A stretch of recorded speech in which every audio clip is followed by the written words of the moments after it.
Transit's a human right.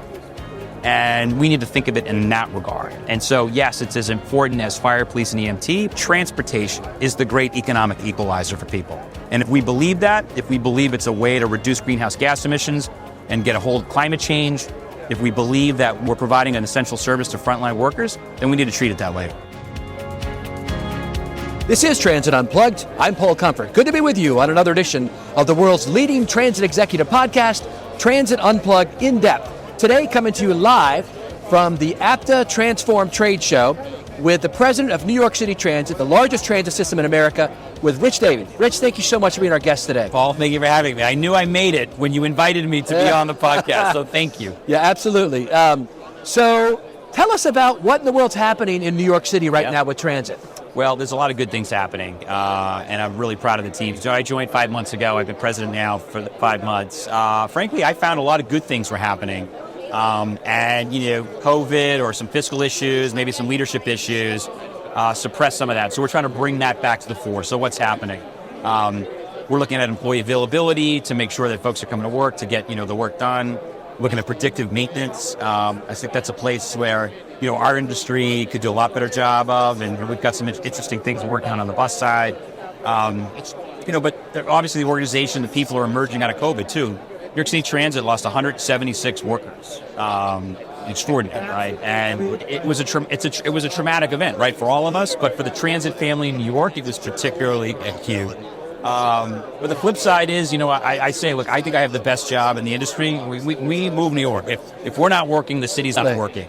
And for the 46,000 men and women, New York City Transit, who move, now 5.5 million close to 6 million people a day, it's a pretty extraordinary feat. So tell us about the modes of transit that you operate, and then the larger New York MTA, so people get a scope of what's happening. Yeah. So MTA, Metropolitan Transit Authority, is really 5 sort of operating units. The 2 railroads, Long Island Railroad, Metro North. Capital Construction and Development is its own entity, although we are their largest client, but they are their own entity. And then Bridges and Tunnels, which is, while the smallest unit in terms of people, generates the most revenue. So we like those guys a lot. Yeah. And then there's transit. So transit is bus, which we have about 6,000 buses in our fleet. Subways, we have 472 subway stations, the most subway stations of any system in the world, by the way. Wow. And then paratransit. We move about 28,000 customers per day on paratransit. So all told, we're about 6 million customers, a little less than that now. Pre-pandemic, we were 8 million. And as you mentioned, the largest system in North America. Right. That's amazing. And so your job is over bus and? Subway and paratransit. Bus, subway, and paratransit. That's right. So let's walk through each of them one by one, starting with paratransit. Yeah. That's where my heart is. Yeah. It's helping people with disabilities. Tell me about what's happening now with paratransit. Yeah, so we move about 28,000 customers. The ridership, post-COVID is coming back more swiftly on our Accessor Ride, on our paratransit service than subway or bus. We're hovering at almost 90% now. That's great.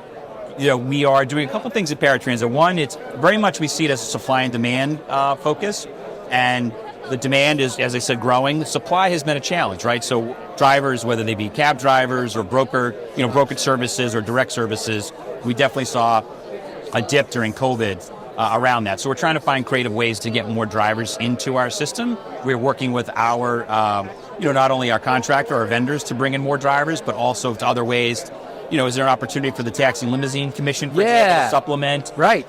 There's been some kerfuffle in New York about congestion pricing, which is coming, and folks have, suggested that could impact taxi jobs, for example. I tell you, we've got a lot of opportunity in paratransit to maybe bring those folks for work. And then, we just announced under Chris Pangolinian's leadership, who's our VP for paratransit, last week, that we're actually, the FTA, the FTA's requirement to pick someone up is within 30 minutes, right? That's the minimum standard. We're going to move to 20 minutes. We really want to, I think LA does that too, but we really want to lead the nation when it comes to providing better paratransit services. We've done e-hail, we've piloted e-hail, which is basically, on-demand paratransit. I do say I think the industry, we have all gotten away with providing okay paratransit services, right? And I think we need to strive to do better. So I think technology can be unlocked, and I think looking at doing more than the minimum standards of FTA is where we're headed. That's great.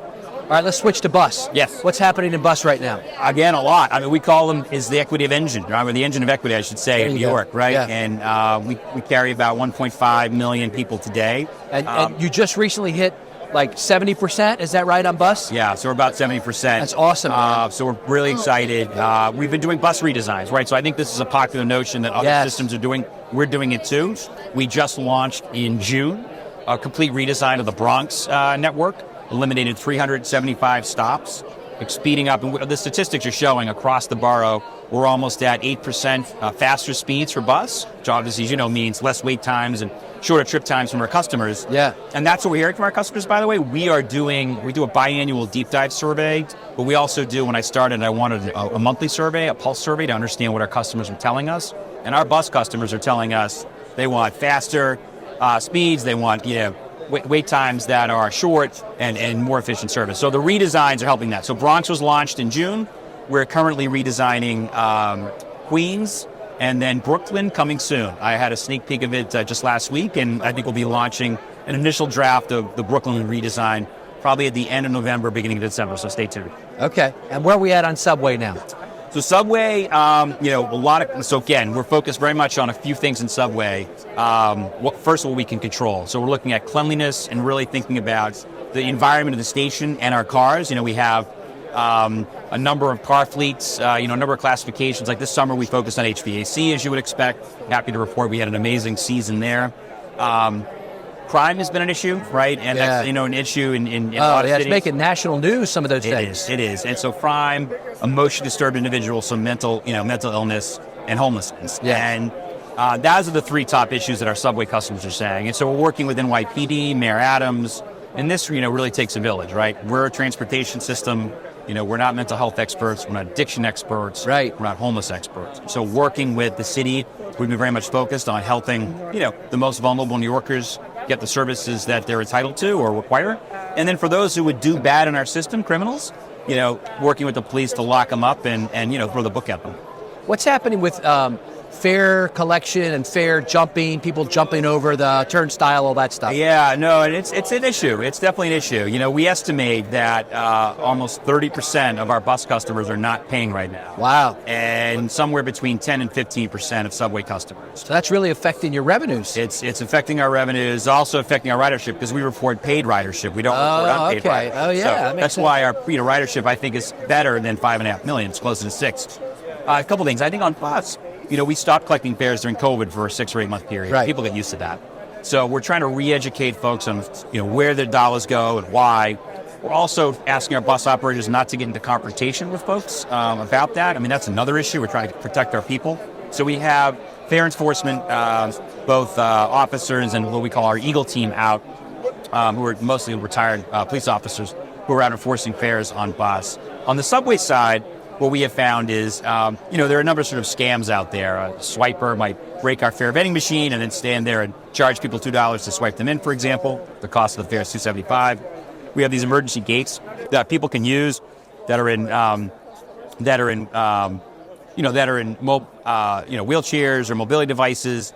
But people sneak behind them. So we have some unarmed guards that we've been using to crack down on that. That's actually worked really well. But again, it's not going to be one approach.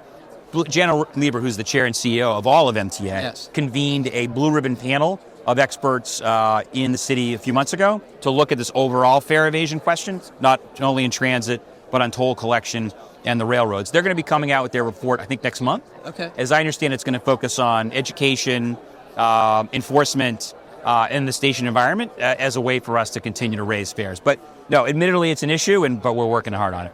I want to talk about congestion charging in just a minute. Sure. But before we get into that, I was going to ask you another question about what's happening in Subway. Have fares stayed the same? I mean, are you anticipating a fare increase? Who handles all that? How is all that controlled? Yeah. So we haven't had a fare increase in, I think, 4 years, thanks to the previous governor, and then Governor Hochul last year came in with some additional operating assistance.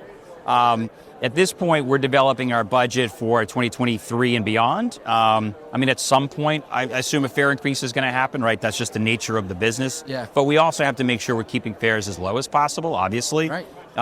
the city has a program called Fair Fares, and so That's cute. and so if you can qualify for a significantly reduced fare if you are below a certain income threshold, your whole household, and so we're encouraging. We think there are about 800,000 New Yorkers that qualify for that. Only 200,000 are enrolled, and so trying to get the word out that program exists. I was at a station, West 4th Street, last week, greeting customers with my senior management team.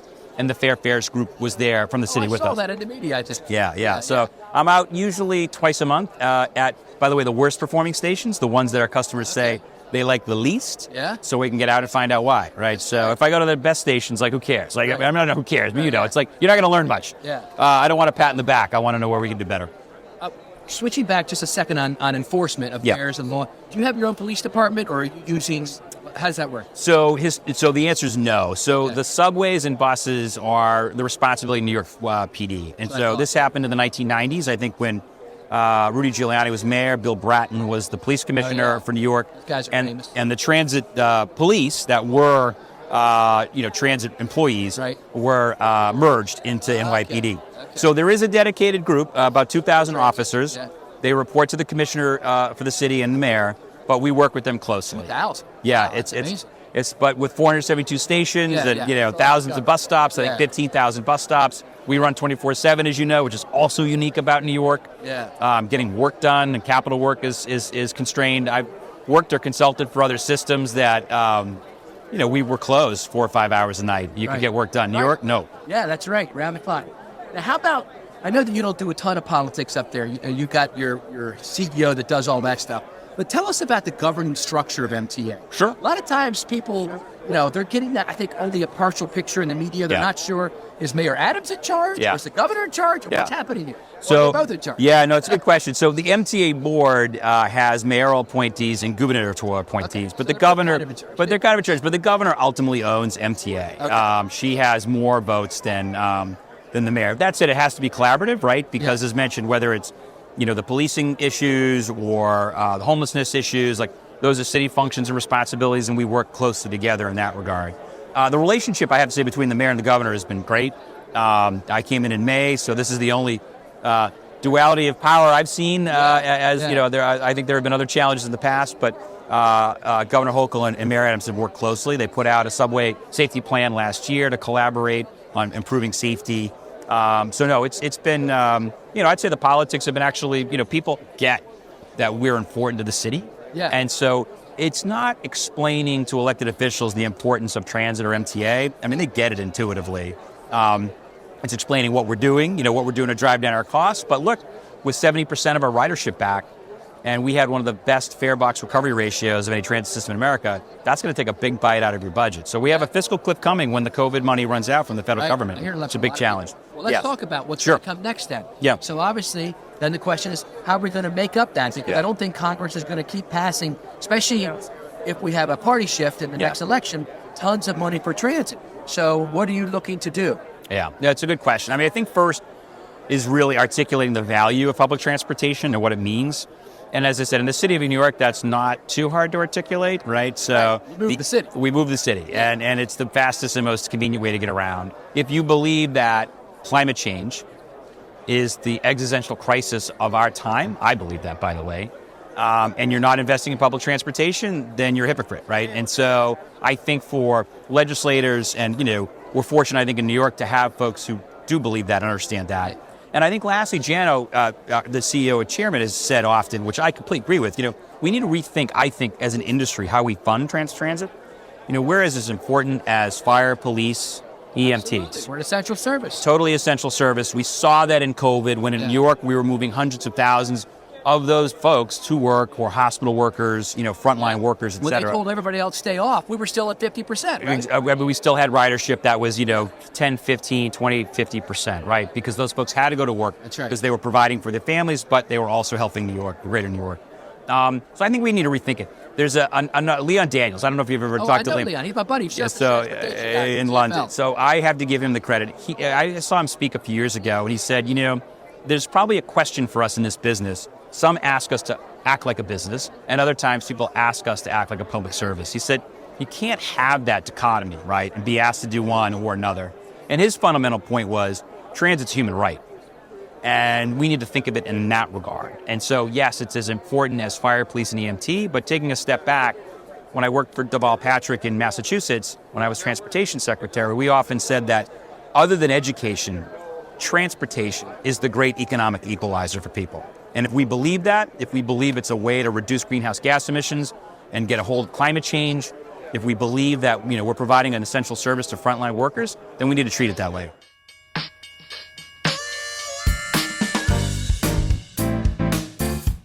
We hope you're enjoying this episode of Transit Unplugged, the podcast. How would you like to see behind-the-scenes footage of the agencies that Paul visits?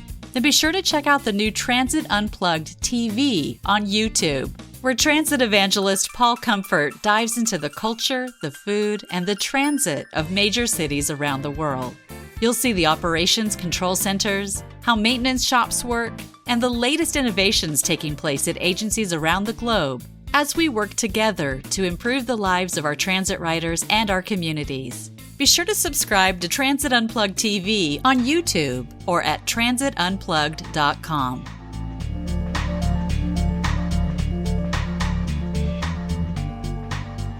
Let's dive into congestion charts. Yeah, sure. Speaking of Leon Daniels, Yes, right? yes, exactly.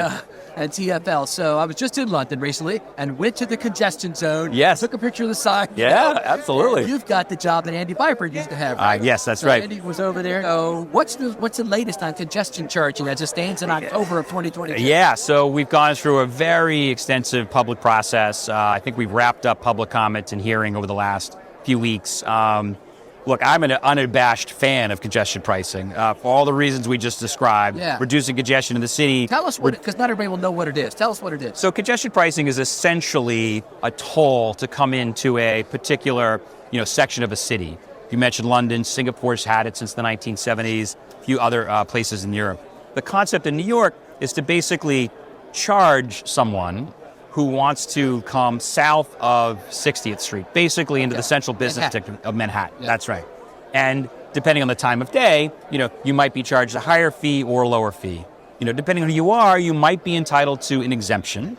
But by and large, the legislature, including the legislative leaders, have said, a lot of them have said, let's keep the exemptions to a minimum. Because the goal is to, among other things, reduce congestion, improve air quality, but also raise revenue for transit. So the dollars is another reason why I'm an unabashed fan. The dollars from congestion pricing, which are expected to fund a $15 billion portion of our capital plan in the next 5 years. Not an insignificant amount of money, right? You're going to put it toward capital, not operating? That's right.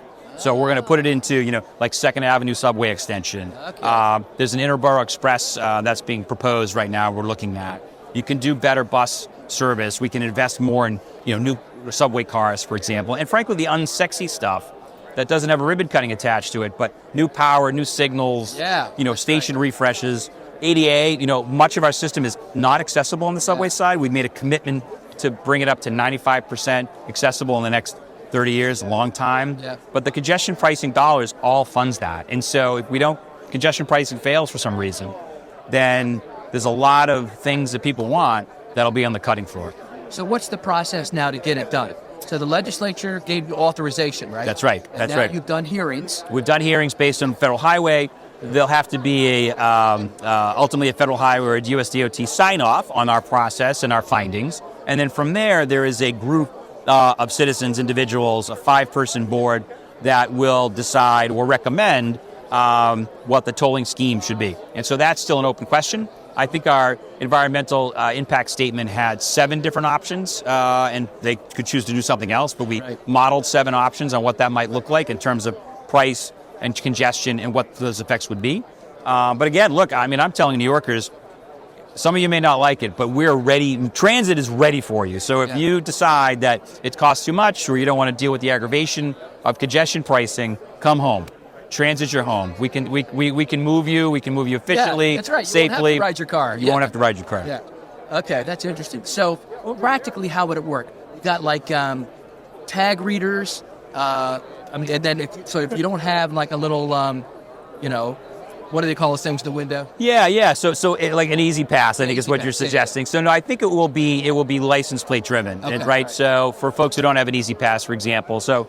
When I was Secretary of Massachusetts, we actually converted to all electronic tolling in 2014, and that's what we did. Is we went to Easy Pass, or pay by plate. I think what you'll see in New York is some combination of that. But the technology is, pretty darn good today.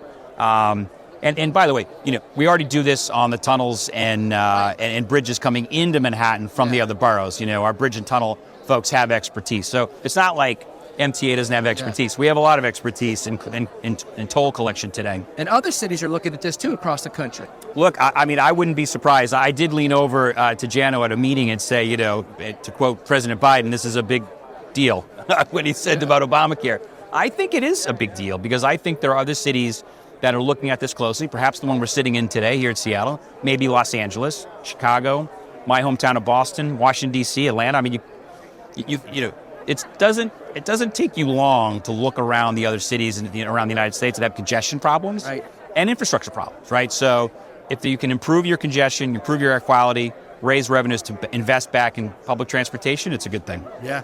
So I'm going to take us to the 26,000-foot level, and then I want to talk about your background. So public transit in general. Yeah. We've come through a 2-year inflection point. Mm-hmm. When we come out of it, people are saying, just what we were talking about today at my book signing on conversations on equity inclusion, that public transit is really doing more now than just taking people from A to B. Yeah. It is, like you said, giving us the opportunity to provide more environmental stewardship, providing equity inclusion. What are your thoughts on the general themes of where public transit is going coming out of the pandemic? Yeah, I mean, I agree. It's an inflection point. I think for us, we should be unabashed in saying, we were a lifeline service for a lot of folks. Yes. And that we should be unabashed in saying, if this isn't a public right, then it sure should be thought of as a public service and how we fund other public services. I also think, too, a lot of credit to the Congress and the president who invested an enormous amount of money into infrastructure, right, with the bipartisan infrastructure law. Thankfully, we're a large beneficiary of that because we are the largest system in the country. We're making a $100 million investment thanks to the US DOT in electric buses, for example. But fundamentally, as we talked about, to me, it's not just about moving people. In fact, it's the environmental stewardship, as we discussed, and it's a way for equity to be available to folks in certain cities. And that's not just cities either, right? I mean, public transportation, I obviously have a bias because where I am, but I was Secretary of Massachusetts. We had 15 other regional transit authorities that I was responsible for, and those were rural, those were, smaller urban communities, they were suburban communities, and so the needs are everywhere. They might be slightly different, and the kind of services that you run, but, it's everywhere, and sadly, it's some kind of bit of a partisan issue these days. It shouldn't be, that's for sure. We don't check anyone's voting record when they swipe a turnstile in New York. So and nor I think the legislative leaders and others should be investing in it in such a way. Absolutely. So you're running the subway, the buses, and the paratransit. We've talked about that. Let's talk a little about the commuter railroads coming in. Sure. Right? Metro North, Long Island Railroad. How does all that blend together? Yeah. So Kathy Rinaldi is the president of both of the railroads right now, a colleague and a friend. We're about 200,000 riders per day on each of the railroads. Obviously, many of her customers are my customers and the vice versa. Yeah, they come into the city from the suburbs and then they get on your service. That's exactly right. They're coming in from Connecticut. They're coming in from Long Island. They're getting off at Grand Central Station soon. East Side Access will be able to have both railroads in Grand Central by the end of the year, which will be cool. Good. I didn't know that. Penn Station, obviously, as well. And then, of course, these are some of the largest subway stations as well. Right. So our customers are getting on and off each mode. But it's like, work from home, is another question for all of us, right? Tell me about it. What's happening in New York right now? Is it a Tuesday through Thursday city? It is. It's not dramatically so, but it's on Mondays and Fridays, you certainly see a 10 to 15% difference in ridership vis-a-vis Tuesday and Wednesdays. What you do see, however, is proportionally speaking, ridership coming back at a swifter level for, I would say, recreational ridership. So nights and weekends, right? So with Broadway open up and again, the city now living there for 6 months, living in Hell's Kitchen and just being a resident as well, you just feel the pulse of the city, the heartbeat. Someone also told me once that they measure how busy New York is by how long the line is in front of the Wall Street Bull to get a picture. Happens to be 2 blocks from our office at MTA. The line's pretty long right now, so the tourists are coming back. You can feel the city may not have that Monday through Friday, work folks, but you certainly feel, that it's still vibrant. That's wonderful. So let's talk about your background, son. Sure. How did you end up here? And tell us a little about your background. I flew on United Airlines from Newark. No. A bit fortuitous. I'm a lawyer by training. It's a little bit of a homecoming. I went to Gonzaga Law School, so out over in Spokane, about 280 miles from here. Was a lawyer practicing in New York for 3 years, and honestly, I had a 9/11 moment. I was in New York practicing at a big law firm during 9/11. Sort of 6 months later, said, you know what? It's not what I want to do with my life. So I quit my job, moved back to Massachusetts. Actually volunteered in a political campaign, and they put me in charge of transportation policy. So this is 20 years ago. All right. And, the candidate lost. But I ended up meeting, as you do, at campaigns, lots of people. Yes. And got very deep into transportation policy and got my first job as the labor attorney and contracts attorney for NBCR, which was the entity that ran the commuter rail in Boston for about 12 years. It was a consortium of Veolia, now Transdev, Bombardier, and Alternate Concepts. Worked my way up, became CEO of that company, and as usual, the MBTA had a leadership crisis or something, and Governor Patrick recruited me to run the T. So I did that for him for 18 months, and then became his transportation secretary as part of his cabinet for the last 3 years of his second term. Okay. So, and frankly, had a ball. I mean, I just absolutely, I love the industry. I love what it does. I mean, when I get to tell folks, what do you do? I mean, I get to move people, right? I get to move New York. And, there's not much, I don't think, anything else better you can say when you say in your job, you helped someone today. Turns out we help a lot of people every day. So I did, private consulting for 5 years, but Jano reached out this past February and said, would you be interested? And I said, yeah, I would. So that's awesome. Convinced my wife to let me take one more of these crazy journeys, and I'm blessed to have a very supportive spouse. So here we are. That's wonderful. Last question is it's kind of an international question. So you kind of represent America as the head of our largest transit system. Do you connect up with the CEOs of other cities around the world, like London and other places?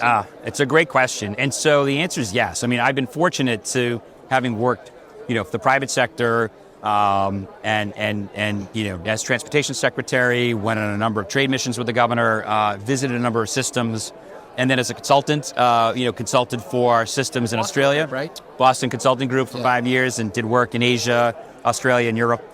So the answer is yes. I'm able to, sort of have a Rolodex for all the older listeners of your podcast. They'll know what that is. For the younger ones, it's your Rolodex of your contacts. Yeah. But I have a Rolodex of folks, and what I found in the industry, and I know you see this too, is there is a willingness to help each other, right? Yeah. I don't think anyone in the world has the market on all the best ideas or the best innovations, right? And so being able to leverage that and ask folks questions. There's a group of the larger system CEOs here in the U.S. That we are now sort of, communicating from time to time, asking questions and thinking about how we can do things better. And so I think that kind of sharing of ideas, New York is unique, but I think we're also displaying a little humility to say, while we might be the biggest, we're not necessarily the best all the time. How can we do it better? That's wonderful. Yeah, I think you mentioned it earlier. I want to end on this.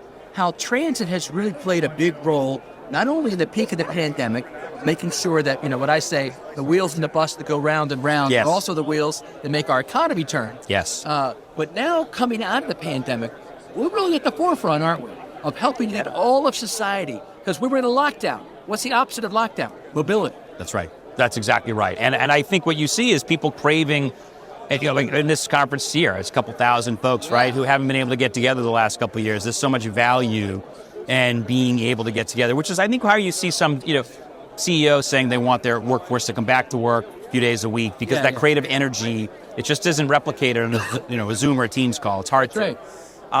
But for New York, there's no doubt. I mean, we are leading New York's comeback. Again, to quote my boss, Jano Lieber, he's said a few times, writing our obituary once again is premature because New York is coming back. And it's coming back in many respects because public transportation is moving the city.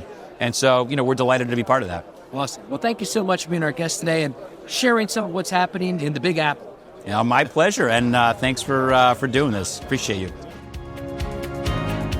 Thank you for listening to this week's episode, our Season 6 opener, our 5th anniversary, and our 225th episode of Transit Unplugged with our special guest, Rich Davey, President of New York City Transit, New York MTA. Next week, we continue our special kickoff to Season 6 with Part 1 of a 2-part interview series with Jarrett Walker, talking with Paul about everything with the past, present, and future of public transit. And don't forget to subscribe to the Transit Unplugged newsletter at transitunplugged.com so you always know when these special episodes are happening and when the next episode of Transit Unplugged TV comes out. If you have a question, comment, or want to be a guest on the show, email us anytime at info@transitunplugged.com. So until next week, ride safe and ride happy.